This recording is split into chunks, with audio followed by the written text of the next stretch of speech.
बिस्मिल्लाहिर्रहमानिर्रहीम। अस्सलाम वालेकुम। प्यारे दोस्तों, अफगान सदर अशरफ गनी की जानब से तालिबान और दीगर दहशतगर्द गिरोह के खिलाफ जरहाना कार्रवाइयों के ऐलान के बाद तालिबान ने भी कहा है कि वो अफगान सिक्योरिटी फोर्सेस के हमलों का मुकाबला करने के लिए मुकम्मल तौर पर तैयार हैं।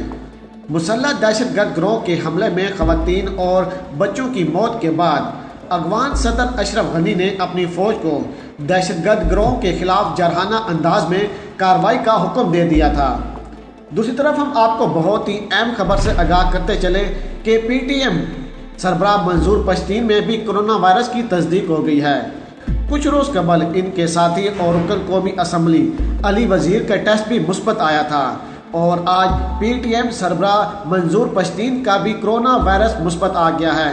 प्यारे दोस्तों, आज की वीडियो आप अहबाब के लिए बहुत ही ज़्यादा ज़रूरी है क्योंकि आज की वीडियो में हम आपको मुकम्मल रिपोर्ट के साथ आगाह करेंगे। लेकिन वीडियो को आगे बढ़ाने से पहले हमारी गुजारिश है कि जिन अहबाब ने अभी तक हमारे चैनल को सब्सक्राइब नहीं किया वो सबसे पहले हमारे चैनल को सब्सक्राइब कर दें और साथ में जुड़ी बेल आइकन को भी दबा दें ताकि न्यूज़ से रिलेटेड जब भी हम कोई वीडियो अपलोड करें वो सबसे पहले आप अहबाब को मिल सके। प्यारे दोस्तों, यहाँ पर हम एक सवाल अपने तमाम सब्सक्राइबर से करना चाहेंगे जिन्होंने जवाब हमें कमेंट्स बॉक्स में देना है और लाजमी देना है। प्यारे दोस्तों, कुछ लोग हमारे फेसबुक पेज पर कमेंट्स करते हैं और हमें कहते हैं कि PTM ने पाकिस्तान के लिए बहुत ही अहम किरदार अदा किया है, लेकिन कुछ लोगों की ये भी सोच है कि PTM एक दहशतगर्द गिरोह है। PTM और मंजूर पश्तीन और जितने भी अली वजीर हैं ये तमाम तर पाकिस्तान के दुश्मन हैं क्योंकि इन्होंने बहुत सारे हमले और अटैक पाकिस्तान की पाक आर्मी के खिलाफ किए हैं। इन्होंने पाक आर्मी के खिलाफ आवाज़ भी उठाई है। आप लोगों के ख्याल में क्या राय है, कमेंट्स बॉक्स में हमारे साथ ज़रूर शेयर कीजिएगा।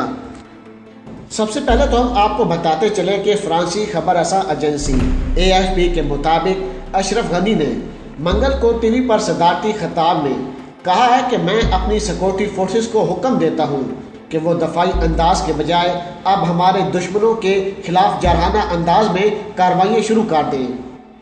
याद रहे कि अफगान सदर अशरफ गनी ने यह हुक्म उस वक्त दिया जब मंगल को दारुल हुकूमत काबुल में मुसल्लह दहशत गिरोह ने मिलिट्री अस्पताल पर हमला कर दिया था, जिसके नतीजे में नर्सों, माओ और नवाजदेदा बच्चों समेत कम अज कम 24 अफराद हलाक हो गए थे। इस हमले के फौरी बाद दाइश ने एक जनाजे में खुदकश हमला किया था, जिसके नतीजे में 32 अफराद हलाक हो गए थे। अशरफ गनी ने कहा कि आज तालिबान और दाइश ने मुल्क में दीगर हमला करने के साथ साथ काबुल में अस्पताल और नंगरहार में जनाजे को निशाना बनाया। उन्होंने कहा कि अब तक अफगान अमन के तहत तालिबान से मुज़ाकरात यकीनी बनाने के लिए हमने दफाई हुकूमत अमली अपनाई हुई थी, लेकिन तालिबान और दीगर दहशतगर्द ग्रुपों के हमलों से मुल्क इसके अवाम और अमलाक के तहफ़्फ़ुज़ और दिफा के लिए अब जरहाना कार्रवाइयों की ज़रूरत है। अशरफ गनी के इस बयान के बाद तालिबान ने भी बुध को जारी बयान में ऐलान किया है कि वो अफगान सिक्योरिटी फोर्सेस के हमलों को रोकने के लिए पूरी तरह तैयार हैं। तालिबान ने इन हमलों की जिम्मेदारी कबूल करने से इनकार करते हुए जारी बयान में कहा है कि अब पुरतशद्दुद वाक़यात में इजाफे और उसके असरात की बराबर जिम्मेदारी काबुल इंतज़ामिया पर भी आयद हो गई। इधर अफगानिस्तान की नेशनल सिक्योरिटी के मशीर अहमदुल्ला ने हालिया हमलों के बाद अफगान अमन मुज़ाकरात मज़ीद जारी न रखने का ऐलान करते हुए कहा कि अब तालिबान से अमन मुज़ाकरात के हवाले से बात करने की कोई वजह नज़र नहीं आती। तालिबान और दाइश के हमले, ख़ुसूसन जनाजे और अस्पताल पर हमले के बाद अफगान अमन मुज़ाकरात और मुल्क में अमन के क़याम का ख्वाब एक मरतबा फिर पूरा होता हुआ नजर नहीं आ रहा। अमरीकी secretary of state Mike Pompeo ने भी इन हमलों को अफगान अमन पर कारी ज़रब करार देते हुए कहा कि इनमें हौलनाक दहशतगर्द हमलों की शिद्दत नज़र आती है और यह बात भी दिखाई दे रही है कि तालिबान ने इन हमलों की जिम्मेदारी लेने से इनकार कर दिया है। उन्होंने कहा कि तालिबान और अफगान हुकूमत को मिलकर इन हमलों की जिम्मेदार को इंसाफ के कटोरे में लाकर सज़ा देनी चाहिए। अफगानिस्तान में तालिबान और अफगान हुकूमत दोनों की जानब से जरहाना तर्ज अमल इख्तियार करने के ऐलान के बाद अफगानिस्तान में क़याम अमन एक मरतबा फिर खतरात से दो चार हो गया है। याद रहे कि रवां साल 29 फरवरी को अमेरिका और तालिबान के दरमियान तारीखी मुआहदा हुआ था, जिसके तहत तालिबान ने वादा किया था कि वो अमेरिका और गैर मुल्की अफवाज पर हमला नहीं करेंगे और कैदियों के तबादले का इंतज़ाम से अमन मुज़ाकरात शुरू करेंगे।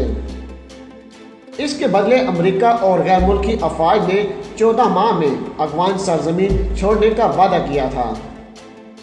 प्यारे दोस्तों, तालिबान और अमेरिका में मुआहदा हुआ था कि अमेरिका अफवाज तालिबान पर हमला नहीं करेंगी, लेकिन अगर अफगान फोर्सेस पर हमला किया गया तो वो तालिबान पर हमले का हक रखते हैं। तालिबान की जानब से गैर मुल्की अफवाज पर हमलों में नुमायां कमी आई, लेकिन हालिया अरसे में तालिबान की जानब से अफगान सिक्योरिटी फोर्सेस पर हमलों में कई गुना इजाफा रिकॉर्ड किया गया और औसतन रोज़ाना 55 हमले किए जा रहे हैं। खबरसा एजेंसी राइस के अदाद-ओ-शुमार के मुताबिक रवां साल 29 फरवरी को मुआहदे पर दस्तखत के बाद से अब तक तालिबान 4,500 से ज़्यादा हमले कर चुके हैं और इसमें सबसे ज़्यादा वो सूबा मुतासर हुआ है जहां अब तक कोरोना वायरस के सबसे ज़्यादा केसेस रिपोर्ट हुए हैं। प्यारे दोस्तों, दूसरी जानिब दोनों फ़रकीन में कैदियों के तबादले का मामला भी अल्तवाह का शिकार है, क्योंकि अफगान सदर अशरफ गनी एक साथ 5,000 के तालिबान कैदियों को रिहा करने को तैयार नहीं। अब तक अफगान हुकूमत 1,000 तालिबान कैदियों को रिहा कर चुकी है, जबकि इसके जवाब में तालिबान ने 100 हुकूमती कैदियों को रिहा किया है। दूसरी तरफ हम आपको बहुत ही अहम खबर से आगाह करते चलें। प्यारे दोस्तों, PTM सरबराह मंजूर पश्तीन में भी कोरोना की तस्दीक कुछ रोज़ कबल उनके साथी और रुकन कौमी असम्बली अली वज़ीर का टेस्ट भी मुस्बत आया था। रिपोर्ट के मुताबिक एक तफसील में बताया गया है कि पश्तून तहफ़्फ़ुज़ मोमेंटम के सरबराह मंजूर पश्तीन भी कोरोना वायरस का शिकार हो गए हैं और उनकी हालत बहुत ही ज़्यादा ख़राब है। PTM रहनुमा अब्दुल्ला नंगियाल ने बताया है कि कुछ रोज़ कबल रुकन कौमी असम्बली अली वज़ीर का कोरोना टेस्ट मुस्बत आया था, जिसके बाद मंजूर पश्तीन ने भी कोरोना टेस्ट करवाने का फैसला किया। अब मंजूर पश्तीन के कोरोना टेस्ट की रिपोर्ट आ गई है, जिसके मुताबिक रहनुमा PTM में कोरोना वायरस की तशख़ीस हुई है।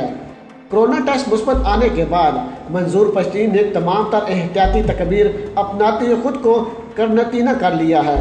प्यारे दोस्तों, इस मामले में आप लोगों की जो भी राय है कमेंट्स बॉक्स में हमारे साथ ज़रूर शेयर कीजिएगा, क्योंकि बहुत से ऐसे लोग हैं जो हमारे फेसबुक पर हमें इनबॉक्स करते हैं, मैसेज करते हैं कि आप मंजूर पश्तीन के बारे में कोई ना कोई वीडियो बनाएं, क्योंकि ये पाकिस्तान के बहुत ही बड़े दुश्मन हैं। इन्होंने ख़ास तौर पर पाकिस्तान की पाक आर्मी पर बार बार हमले किए हैं, सरकारी अदारों के खिलाफ गलत किस्म के बयानात दिए हैं, लेकिन कुछ लोग ऐसे भी हैं जो इनको सपोर्ट करते हैं। प्यारे दोस्तों, आप लोगों की क्या राय है और आप लोग हमें कमेंट्स में ये भी बताना है कि मंजूर पश्तीन और अली वज़ीर के साथ क्या सलूक करना चाहिए। क्या ये वाक़या पाकिस्तान के लिए आवाज़ उठा रहे हैं या फिर यही लोग पाकिस्तान के सबसे बड़े दुश्मन हैं। प्यारे दोस्तों, हमारा काम था तमाम तर तफसीलात आप लोगों के सामने पेश करना। अब आप लोगों ने हमें कमेंट्स में बताना है कि आने वाले दिनों में क्या कार्रवाई हो सकती है। और अगर आज की वीडियो आपको हमारी पसंद आई हो तो वीडियो को लाइक कर दें, शेयर कर दें और पाक आर्मी और इमरान खान साहब के हक में एक नारा कमेंट्स में ज़रूर लगा दीजिएगा।